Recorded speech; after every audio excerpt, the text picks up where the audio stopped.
Good morning दोस्तों, student in class में आपका स्वागत है। आज मैं आपके लिए फिर से लेकर आया हूँ रुक्मणी प्रकाशन का सार संग्रह भारतीय राज्य व्यवस्था एवं संविधान, जो कि सभी एग्जाम की दृष्टि से बहुत ही महत्वपूर्ण है। तो चलिए हम स्टार्ट करते हैं। उपराष्ट्रपति का राज्यसभा का पदन सभापति कौन किस अनुच्छेद के तहत होगा? अनुच्छेद 64 के तहत होगा। उपराष्ट्रपति का राज्यसभा का पदन सभापति होना किस अनुच्छेद के तहत? अनुच्छेद 64 के तहत। संघ की कार्यपालिका शक्ति का विस्तार किस अनुच्छेद के तहत है? अनुच्छेद 73 के तहत। राष्ट्रपति को सहायता और सलाह देने के लिए मंत्रिपरिषद जो है अनुच्छेद 74 के तहत बाध्य है। भारत सरकार की समस्त कार्यपालिका की कार्रवाई राष्ट्रपति के नाम से हुई, यह कही जाएगी किस अनुच्छेद के तहत? अनुच्छेद 77 के तहत। भारत सरकार की समस्त कार्यपालिका कार्रवाई राष्ट्रपति के नाम से हुई, यह कही जाएगी किस अनुच्छेद के तहत? अनुच्छेद 77 के तहत। लोकसभा की संरचना किस अनुच्छेद के तहत? अनुच्छेद 81 के तहत। लोकसभा की संरचना किस अनुच्छेद के तहत? 81। संसद के सदनों की अवधि कितनी होती है? अनुच्छेद 83। सदनों में अभिभाषण और उनके संदेश भेजने का राष्ट्रपति का अधिकार अनुच्छेद 86 के तहत है। राष्ट्रपति का विशेष अभिभाषण किस अनुच्छेद के तहत? अनुच्छेद 87। सदनों के बारे में मंत्रियों और महानुवादी के अधिकार अनुच्छेद 88 के तहत है। राज्यसभा का सभापति और उपसभापति कौन होते हैं? अनुच्छेद 89 के तहत। राज्यसभा का सभापति और उपसभापति होगा किस अनुच्छेद के तहत? अनुच्छेद 89 के तहत। और लोकसभा का अध्यक्ष और उपाध्यक्ष किस अनुच्छेद के तहत है? अनुच्छेद 93 के तहत। सदस्यों द्वारा शपथ या प्रतिज्ञा किस अनुच्छेद के तहत आते हैं? अनुच्छेद 99 के तहत जो है सदस्यों द्वारा शपथ या प्रतिज्ञा आते हैं। सदनों में मतदान रिक्तियां होते हुए भी सदन की कार्य करने की शक्ति और गणपूर्ति किस अनुच्छेद के तहत है? अनुच्छेद 100। कुछ दशाओं में दोनों सदनों की संयुक्त बैठक, दोनों सदनों की राज्यसभा और लोकसभा संयुक्त बैठक जो किस अनुच्छेद के तहत होगी? 108। धन विधेयक के संबंध में विशेष प्रक्रिया किस अनुच्छेद के तहत संबंधित है? 109 के तहत। धन विधेयक किस अनुच्छेद में वर्णित है? अनुच्छेद 110। वार्षिक वित्त विवरण अनुच्छेद किस अनुच्छेद में? 112। इसको कैसे याद रखेंगे? एक साल में कितना होता है? 12 महीना, तो वार्षिक विवरण बोल रहा है 112। न्यायालयों द्वारा संसद की कार्रवाई की जांच न किया जाना किस अनुच्छेद 122 के अंतर्गत आते हैं? न्यायालयों द्वारा संसद की कार्रवाई की जांच न किया जाना अनुच्छेद 122 के तहत। संसद विश्रांतित काल में अध्यादेश प्रख्यात करने की राष्ट्रपति की शक्ति अनुच्छेद 123। उच्चतम न्यायालय का अभिलेख न्यायालय होना अनुच्छेद 129। उच्चतम न्यायालय का अभिलेख न्यायालय होना 129। निर्णय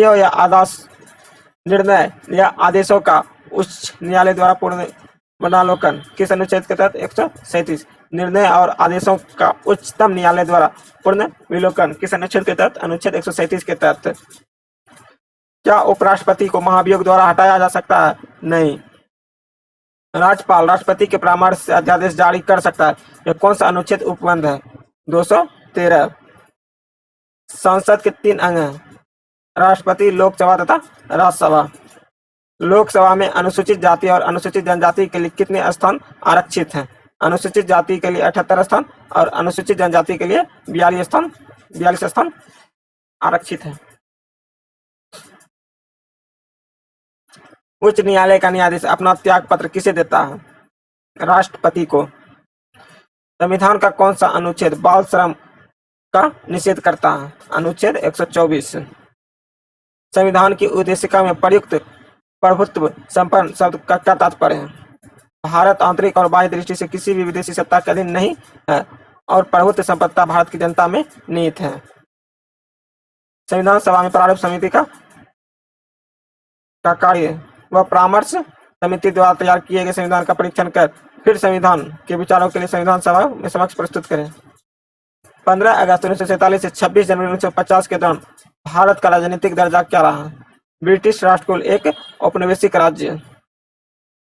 कौन सा प्राधिकरण भारत की समेकित निधि में राज्यों को राजस्व का सहायता अनुदान देने वाले सिद्धांतों का अनुशासन करता है? वित्त आयोग।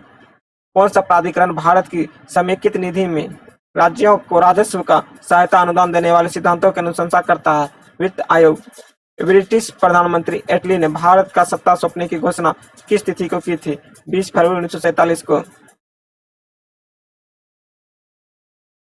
किसी राज्य के क्षेत्र में वृद्धि करने का अधिकार संसद को किस अनुच्छेद के अनुसार प्राप्त है? सर्वोच्च न्यायालय को। किसी राज्य के क्षेत्र में वृद्धि करने का अधिकार संसद को किस अनुच्छेद के अनुसार प्राप्त है?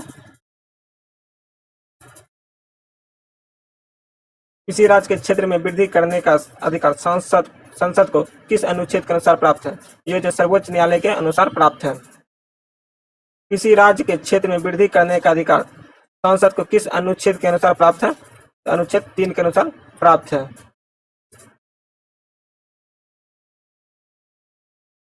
71वां संविधान संशोधन के बाद किन किन संघ राज्य के क्षेत्र की विधानसभाओं के सदस्यों द्वारा राष्ट्रपति के चुनाव में शामिल किया गया? पांडिचेरी और दिल्ली।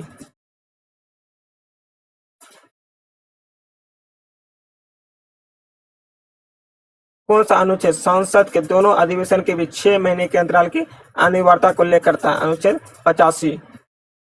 आपातकाल के दौरान संसद लोकसभा की अवधि एक बार में कितने समय के लिए बढ़ा सकती है? 1 वर्ष के लिए। किन स्थितियों के आधार पर राष्ट्रपति आपातकाल की घोषणा कर सकता है? युद्ध या बाह्य आक्रमण, सशस्त्र विद्रोह के कारण। जब किसी विधेयक को राष्ट्रपति के पास भेजा जाता है तो कितने दिनों के भीतर विधेयक की कार्रवाई करना आवश्यक है? कोई समय नहीं लगेगा। 26 जनवरी 1950 को राष्ट्रपति पद के लिए प्रथम चुनाव होने तक भारत अंतरिम राष्ट्रपति कौन था? डॉक्टर राजेंद्र प्रसाद। भारतीय संविधान के अनुसार केंद्र की कार्यपालिक शक्ति किसमें नहीं है? राष्ट्रपति में। संविधान के संशोधन की प्रक्रिया क्या जनमत संग्रह की व्यवस्था की है? नहीं। संवैधानिक संशोधन के लिए विधेयक को संसद के किस सदन में पेश किया जाता है? किसी भी सदन में पेश किया जा सकता है। संविधान के आधारभूत ढांचे को सुरक्षित रखने का सिद्धांत सर्वोच्च न्यायालय ने किस वाद में प्रतिपादित किया था? केशवानंद भारतीवाद 1973 में। सरकारी आय व्यय वार्षिक बजट किसकी ओर से प्रस्तुत किया जाता है? राष्ट्रपति। सरकारी आय व्यय का वार्षिक बजट किसकी ओर से प्रस्तुत किया जाता है? तो राष्ट्रपति की ओर से प्रस्तुत किया जाता है।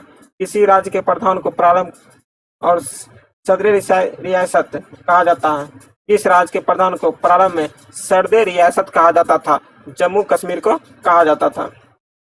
विभिन्न मंत्रालय और विभागों के प्रशासकीय समन्वयन का कार्य कौन करता है? मंत्रिमंडल सचिवालय करता है। राष्ट्रपति किस अनुच्छेद के अंतर्गत सर्वोच्च न्यायालय में किसी विवाद पर संवैधानिक सलाह लेता है? 143।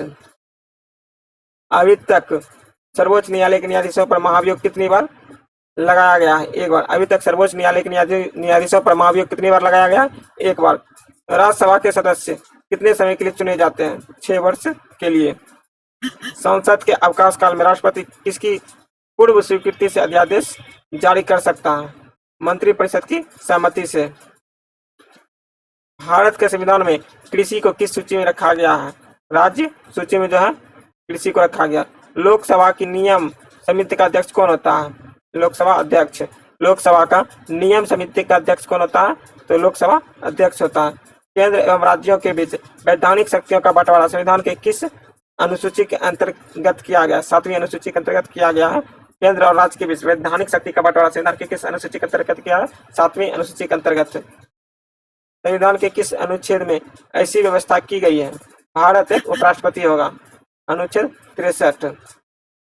संविधान के किस अनुच्छेद के आधार पर राष्ट्रपति वित्त आपात की घोषणा करता है? अनुच्छेद 360 के आधार पर। भारतीय संविधान संशोधन प्रक्रिया किस देश के संविधान से प्रभावित है? दक्षिण अफ्रीका के संविधान से। अनुच्छेद 21 के अंतर्गत किस प्रकार की स्वतंत्रता का संरक्षण प्राप्त है? प्राण एवं दैहिक स्वतंत्रता के संरक्षण का। अनुच्छेद 21 के अंतर्गत किस प्रकार की स्वतंत्रता का संरक्षण प्राप्त है? प्राण एवं दैहिक स्वतंत्रता के संरक्षण का। संविधान के किस अनुसूची में दल बदल विरोधी कानून विषयक प्रावधान है? 10वीं अनुसूची में। आपातकाल की घोषणा के दौरान लोकसभा का कार्यकाल कितना बढ़ाया गया? 1 वर्ष के लिए।